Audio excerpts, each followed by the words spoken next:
apasiona muchísimo y es la de tecnología. Y como nosotros estamos aquí, vamos a participar activamente en ello. Y para empezar con este tema, quisiera empezar contándoles un poco de esta compañía, que se llama 23andMe, no sé quién la conozca aquí. Es una compañía estadounidense donde uno muestra sus muestras de saliva y ellos leen, esta muestra de saliva, extraen tus células, leen tu ADN y de esas lecturas de ADN que hacen, pueden saber cuáles son la protección que tú tienes a tener ciertas enfermedades, dependiendo de las limitaciones que tiene tu ADN. Entonces, ellos hacen este estudio para ti y la FDA lo canceló, porque esto fue en el 2007, lo canceló porque se saltaba la parte médica del diagnóstico. Era una empresa que no usaba médicos para dar este diagnóstico, sino que se lo saltaba y la FDA dijo que pues no, que había muchísimos problemas, sobre todo porque la gente teníamos problemas con las interpretaciones de los resultados. O sea, decían, no, tú tienes propensión a tener cáncer de próstata un 60%. Pues la gente se pone loca, pues, o sea, porque pues, saber ese tipo de información es muy sensible. Entonces, pues empezaron de una manera como muy agresiva, le bajaron el tono, entonces se dedicaron a hacer otros estudios, ancestría, o sea, aquí está la parte del menú, se dedican a estudiar de dónde vienen tus ancestros, sobre todo de la parte materna, y después le ganaron ciertas batallas a la FDA y ahorita ya vuelven a dar sus servicios de ADN. Uno voluntariamente les dice que ya pueden dar tu ADN, ya puedes dar tu ADN para que ellos lo lean, lo metan en una base de datos, lo comparen con el ADN de otras millones de personas y traten de encontrar patrones con respecto a qué mutaciones se pueden relacionar con ciertas enfermedades, ¿no? Entonces, pues es una cuestión, un tema que para muchos es pues, muy sensible. Hay personas que dicen, no, mi información genética es completamente privada, es lo que me hace a mí. Hay otras personas que lo dan y pues no tienen ningún problema. De cualquier manera es un tema que genera muchísimas opiniones y muchísimas emociones. Y pues para no irnos tan lejos, hay empresas ya en México que están empezando a dar este tipo de servicios, que es igual tú mandas tu muestra de saliva, es un nuevo procedimiento, la envías por correo, es como en un tubito, la mandas por correo, sí, y ellos extraen el ADN y tienes pruebas como estas, prueba de ADN que detecta su riesgo de diabetes y obesidad. Ellos ven ciertas mutaciones que están relacionadas con la propensión que tú tienes como individuo a ser obeso o a contraer diabetes o a otro tipo de problemas como que yo no estaba enterado, pero es una prueba de ADN para riesgo de trombosis asociada a anticonceptivos orales. Entonces resulta que hay mujeres que tienen mutaciones genéticas que si toman anticonceptivos orales tienen mayor tendencia a tener trombosis. Pues. Entonces, este tipo de empresas ya hacen este tipo de estudios y surgen un montón de preguntas relacionadas con la cuestión de manipulación y de edición de ADN, que cada vez es una cuestión que cada vez más cercana, y es que, pues, ¿cuáles van a ser los límites? Pues yo me puedo pensar, ¿cuándo van a empezar las empresas de seguros a pedir un mapeo genético? No. O sea, si yo digo, no, pues para asegurarte de esta enfermedad necesito que tú me das esta parte de tu genoma, vamos a ver si tienes estas mutaciones, tienes 60% de tener mutaciones, de desarrollar esta enfermedad, tu prima va a ser más alta. ¿Es eso algo ético? ¿Es eso algo discriminativo? Entonces, o sea, son temas que son sumamente sensibles y que no están muy lejos. O sea, no estamos hablando de que van a ser en décadas. O sea, este tipo de cosas ya van a ser muy pronto, sobre todo porque la capacidad para leer ADN es cada vez más y más barata, y cada vez más y más rápida y cada vez más confiable.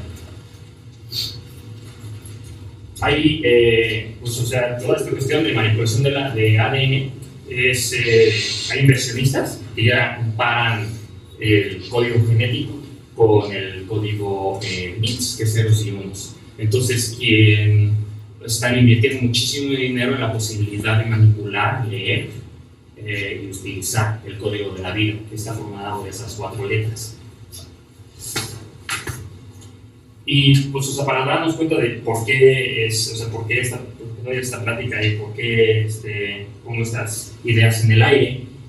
Este es el genoma de un ser humano, solo de un ser humano. Son alrededor de 100 tomos y pues eso está dividido por cromosomas, y aquí está el cromosoma X y aquí está el cromosoma Y, y son tomos como este grueso. son tomos como de este grueso, llenos de letras de este tamaño. Entonces, todos esos 100 libros componen un ser humano, son 3.000 millones de letras. Y si uno abre el libro de la vida, así es, esto me hace a mí, soy Leonardo. Entonces, tomo 72, página 831, dice A a G, A, T, A, C. Ah, pues eso es el inicio del gen que me codifica para hemoglobina. Si me voy a la página 936, pues hay un G, A, G, 7G, G, A. Eso me codifica para un precursor de insulina. Entonces, ahí está la información que hace a un ser humano. Y la primera vez que esto se hizo fue en el año 2000 y costó $3.000 millones. O sea, hoy en día, hacer eso mismo se hace en menos de una semana y cuesta menos de $1.000. Entonces, bajamos $3.000 millones a menos de $1.000 en 16 años. Y sigue disminuyendo el precio. Entonces, estas herramientas se están haciendo cada vez más comunes, cada vez más accesibles, y si son cada vez más accesibles, entonces va a cada vez parecer menos loco pedirte, oye, pues, o sea, vete a hacer un mapeo genético, y tú te regresas, y pues te doy la firma de tu seguro, ¿no? ¿Qué va a pasar después con las cuestiones de los deportistas? Cuando vemos que hay deportistas que tienen mutaciones genéticas que les dan ciertas ventajas sobre otros deportistas. O sea, son preguntas que hace unas décadas hubieran sonado a ciencia ficción, o sea, no les hubiéramos tanta importancia, pero ya tenemos que enfrentarnos a ellas. O sea, ya son una realidad pues inmediata. Y la segunda parte es, eso, la parte anterior fue la cuestión de lectura. Ahora, la segunda parte es la cuestión de edición del genoma. Esta es la competencia más importante de biología sintética en el mundo, que es iGEM. Y iGEM es una competencia en una rama que se llama biología sintética. Biología sintética, como yo lo veo como un extranjero, pues ya no soy biotecnólogo, pero, o sea, como alguien que lo ve desde fuera, biología sintética es la intención de hacer más ingeniería la biología, en el sentido de que yo pueda tener partes biológicas que son cada vez más confiables, son reproducibles y que yo puedo unir de una manera predecible. Entonces, así como yo tengo capacitores, tengo resistencias, pues en vez de tener eso, tengo generadores de proteína, tengo genes reporteros que son como, me envían luz o me cambian el color del lugar donde están. Tienes inversores que, o sea, tienes una cierta señal biológica, la voltean, pues, receptores de hormonas, cosas por el estilo. Y lo interesantísimo de este tipo de cosas es que ya tienen un catálogo de 20.000 partes biológicas que tú puedes accesar de manera gratuita. Y la idea es que tú puedas empezar a armar literalmente circuitos genéticos como armas o circuitos electrónicos. Entonces, tú puedes empezar a armar, pues yo quiero empezar con esta parte de ADN, quiero empezar con esta otra, las junto, las meto en un organismo vivo, y es que obligo a este organismo vivo a hacerme cosas que naturalmente, o sea, de manera evolutiva, no hace. Y puedo hacer insulina, puedo hacer precursores de fármacos, o sea, por ejemplo, ya encontraron bacterias que degradan PET en los basureros, pues, ¿no? O sea, todas esas basuras, o sea, todas esas cuestiones que nosotros, no, pues es basura, va a contaminar el ambiente, todo por el estilo. O sea, a la naturaleza no le importó mucho.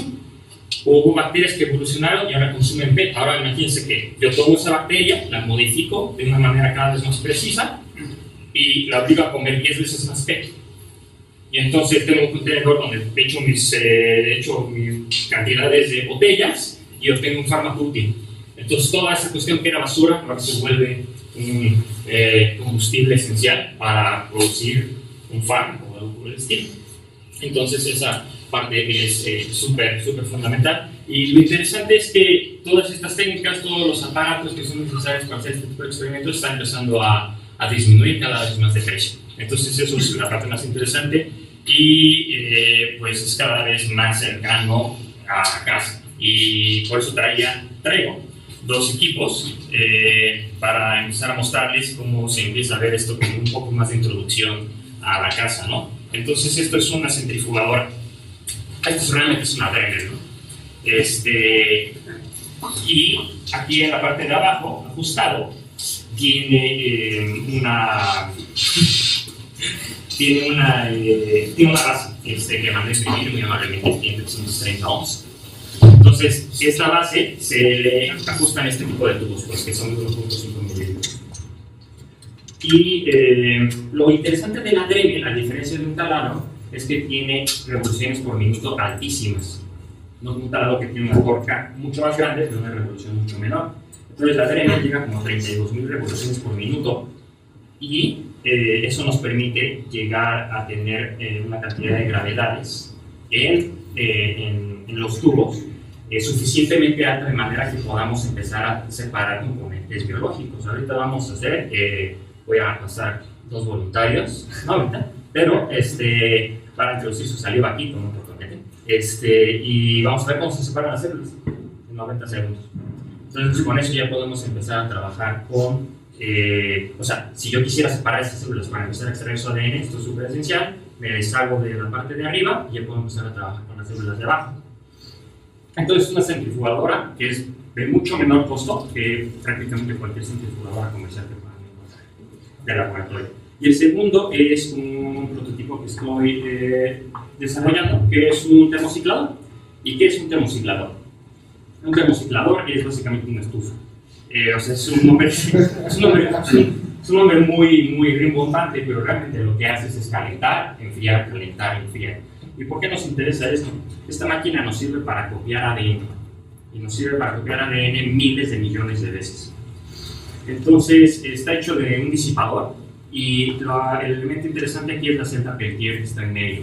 Esta celda Peltier, o si yo le meto corriente directa a una cierta polaridad, enfría. Una cara se enfría, la otra se calienta. Y ahorita esta cosa debe estar como a menos 3 grados, menos 4 grados centígrados, aquí a temperatura ambiente. Si yo volteo la polaridad, esta celda puede alcanzar 100 grados centígrados. Y todas las temperaturas en medio.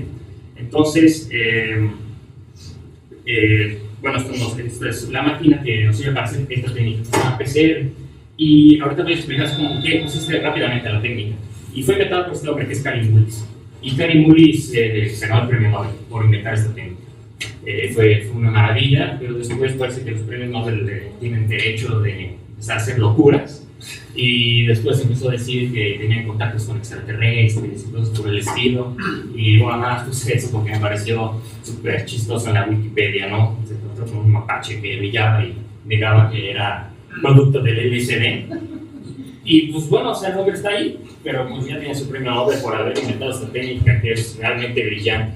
Es brillante. No me gusta mucho poner videos, pero este es uno súper cortísimo. Y es como muy importante para empezar a entender el proceso.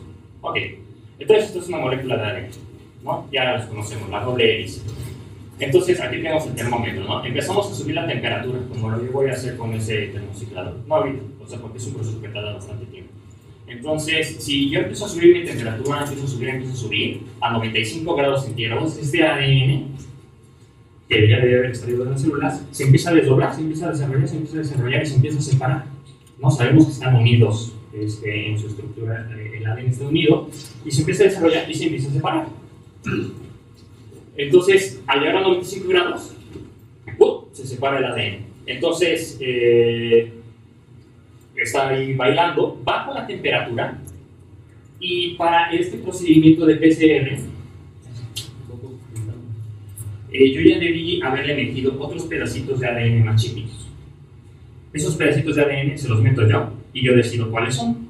Yo puedo mandarlos a hacer a una fábrica ahorita, así como hay una que se llama T4 Olivo, y le digo, hazme estos pedazos de ADN. Y me los manda, así en un tubito. Y se llaman primers. Entonces estos primers, al bajar yo la temperatura, ya que el ADN está separado, se pegan. Y como son mucho más pequeños, tienen mucho más movilidad que el ADN, entonces antes de que el ADN se vuelva a cerrar, esto ya se unieron.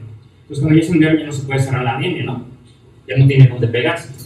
Entonces, después de que se pegaron los primers, significa que hay uno aquí y aquí hay otro acá. Eso significa que yo decidí que la parte de ADN que voy a copiar, miles de millones de veces, como les dije, es este fragmento de aquí. Va a ir de aquí a acá, a donde llega y este va a ir de aquí a acá. ¿No? Y sabemos que pues, es lo mismo, con eso es complementario. Entonces, después de estar a 55, el último proceso es subirlo a 72 grados. Están bailando. y sube a 72 grados. Y ahí llegan unas cosas como raras, ¿no? Así como, o sea, esas cosas que son. Estas cosas son unas proteínas que se extraen de una bacteria. Y estas proteínas son una maravilla porque copian el ADN. Copian el ADN, o sea, son esas proteínas que se encargan de copiar el ADN. Cada vez que una célula de nuestro cuerpo se reproduce, tiene lugar este proceso. O sea, de copiado de ADN. Junto con esas proteínas. Entonces, estas proteínas detectan estos primers, se montan sobre ellos y a 72 grados empiezan a copiar. Entonces, lo chido del PCR es que después yo vuelvo a subir la temperatura, se vuelven a separar, vuelvo a bajar la temperatura, se vuelven a pegar los primers que les comenté, vuelvo a subir la temperatura, se vuelve a copiar, ¿no? Entonces, esto se reproduce por 30 ciclos. Y, o sea, como pueden fijarse, aquí ya tengo un fragmento más chiquito, ¿verdad? Ese es el fragmento que yo voy a amplificar miles de millones de veces, que son lo que se le llaman secuencias. Las secuencias que quiero. ¿Tú lo defines con el primer? Sí, exactamente. Yo primero tengo que saber, pues, o sea, lo que estoy copiando en realidad es un fragmento de ADN que yo ya sé que contiene la información que a mí me interesa leer. Entonces, con esos primers yo le digo, quiero que se ponga aquí, quiero que se ponga acá, de tal manera que la información que me interesa esté en medio. Y entonces después esa información, pues ya la mando al laboratorio. Ahorita vamos a ver cómo se ve. Y ya no me falta tanto para terminar. Y después de tener 30 ciclos, tenemos 34.000 millones de copias de ese fragmentito de ADN. Y todo eso lo hace la maquinaria molecular. Y todo se me hace con este aparatito. Entonces, si yo pongo mi reacción, lo pongo en ese aparatito, lo programo, entonces ahí están. Estos son los primers que les comento. O sea, yo tengo cierto tipo de letras. Por ejemplo, yo sé que para saber si hay un problema de encefalomiopatía mitocondrial, por ejemplo, yo puedo tomar esta serie de letras y puedo tomar esta otra serie de letras y entonces con eso voy a copiar el fragmento de ADN que me va a decir si hay una mutación ahí. O si quiero saber si hay VIH en la sangre, estos son los primers que yo tengo que utilizar para saber si el virus del VIH está ahí, en esa gota de sangre. Si uno quiere hacer estudios de ancestría, que a lo que me refiero es, si uno quiere estudiar de dónde provienen todos mis ancestros, por ejemplo, de mi lado materno, hasta 20.000 años atrás, uso estos primers. Estos son primers que yo mandé a hacer, ¿no? Entonces, si quieres reproducir esta parte, pues uso estas letras y el otro primer que era el de abajo es este. Y quiero hacer otra zona, entonces un primer es este y otro primer es este. Y pues ahí están los costos y pues o sea, estos primers sí pues, duran un rato, duran bastante rato. ¿Para eso son dólares? No, son pesos. ¡Ja! Dólares, no manches. Qué terror. No, pero podría ser, pero son pesos. O sea, esa es la cuestión. O sea, empieza a ser cada vez más accesible. O sea, ya no son tan imposibles hacer estos experimentos en casa. Y pues ya solamente para terminar y pasar a lo último de la centrifugadora, ese es un equipo que tengo ahí en casa, que es un termociclador que no es comercial, lo hace una empresa que es mucho más barato que un termociclador comercial. Y la idea que yo quiero hacer con esto es hacer uno aún más barato. Entonces, con esto, eso es lo mismo que un termociclador, y ya esto literalmente lo hice en la mesa de mi casa. Pues. Es un gel, exactamente, es un gel de agarosa, que es una salecita, y lo que estamos viendo aquí son fragmentos de letras, pues, de distintos tamaños. Entonces, aquí no se ven, pero esta bandita es como 200 letras de largo, 300 letras de largo, 400 letras de largo. Estos están diseñados para yo saber si siempre sí que la parte que quiero copiar. Digo, pues la parte que quiero copiar tiene como 500 letras. Entonces debería quedar por aquí. Si sale por aquí, significa que tuve éxito. Porque en general lo que sucede es esto, como un espectacular fracaso, pues esto significa que no se copió nada, porque está hasta la parte de abajo y significa que solamente se copiaron los primers entre sí. Pues, o sea, es un error y eso es lo que no quieren. Pero después de eso, sí salen las cosas como deben de salir. Estas son cosas que yo esperaba que fallaran porque los hice así, para probar si iba a funcionar. Y si pueden ver que hay una bandita bien definida, que está a la misma altura que esta. Entonces, esta altura está entre 400 y 500 letras de tamaño, y sí, eso es exactamente lo que yo quería copiar. Y aquella otra bandita, que es mucho más leve, casi no se ve, pero está arriba de los 1000 letritas, ¿no? Entonces, eso también era otra parte. Entonces, ese tipo de cosas ya se pueden empezar a hacer. Y, la parte que copié es un fragmento de ADN que me permite estudiar cuál es mi ancestría de mi lado materno, en particular mía, pues. ¿Y cómo se ve eso? Se ve así. Si yo mando esos pedacitos y los mando a una empresa aquí, como Genómica Médica, ellos tienen servicios de secuenciación, yo les envío mi muestrita y les digo, secuénciame esto, ellos me mandan un archivo de regreso. Y literalmente este sí soy yo, ¿eh? Este es mi ADN mitocondrial, la zona 1, ¿no? Entonces, esas son las letras que me componen.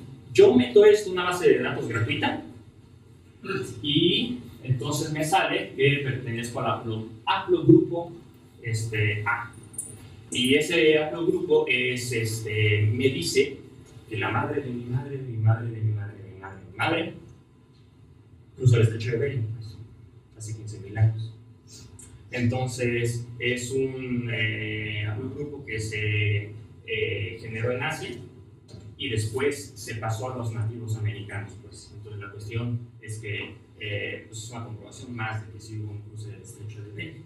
Entonces, es una cuestión pues, sumamente interesante y este tipo de cosas pues, ya se pueden empezar a estudiar directamente en casa. Y con eso termino mi presentación. Y pues, solamente si quieren, hacemos esta cosa muy rápidamente para que vean que sí funciona.